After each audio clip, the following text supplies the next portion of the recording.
নিজের চোখে দেখা। কিছুদিন আগে একটা জানাজা পড়িয়েছে, খোদার কসম করে বলছে 6:30 ইন্তেকাল করেছে। হসপিটালের বিল দেনে বালা নাই, 4-4টা সন্তান। অ্যাম্বুলেন্সে ঘরে ঘরে আসবে, 1000-1200 টাকার বিল দেনে বালা নাই। কি বুঝলেন? ক্ষণস্থায়ী দুনিয়া। মুমিনের কম থাকলেও আমি বলি, কেউ যদি এসে বলে হুজুর একটু দোয়া করেন, খুব পেরেশানিতে আছি, আমি তার হাত চুমু খেয়ে বলি তোমাকে মোবারকবাদ, আল্লাহ তোমাকে ভালোবাসে। পেরেশানি তো মালিক দেয়, এই জন্য এটা রহমত মুমিনের জন্য। পেরেশানি দেয় যখন ফেরেশতারা বলে আল্লাহ চাইতেছে চাইতেছে, টাকা পয়সা চাইতেছে, বলে এটা কি?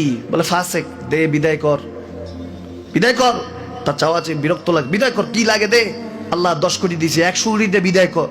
মুমিন যখন চাইতে থাকে আল্লাহ আমাকে কিছু লাগবে, যখন একটু করে চায় আমার মাটাকে সুস্থ করে দাও, বাবাটাকে আল্লাহ আমার স্ত্রীকে, আমার আমাকে একটু তৌফিক দাও, চাইতে থাকে মুমিন। আল্লাহ বলে যখন ফেরেশতারা দেখে মুমিন চাচ্ছে, দেরি করতে পারে না, তাড়াতাড়ি খাজানা নিয়ে দিতে নেবে, আল্লাহ বলে রাখোস না, এত তাড়াহুড়া কিসে? তার চাওয়ার মধ্যে তো প্রেম আছে, একটু চাইতে দেস না। থাকুক না মুমিন আর একটু পেরেশান, থাকুক না, থাকতে দেস না, একটু থাক, একটু থাক। পেরেশানিতে রেখে আল্লাহ মজা নেয়, মহব্বত নেয়, মুমিনের অন্তর থেকে খুশবু নেয়।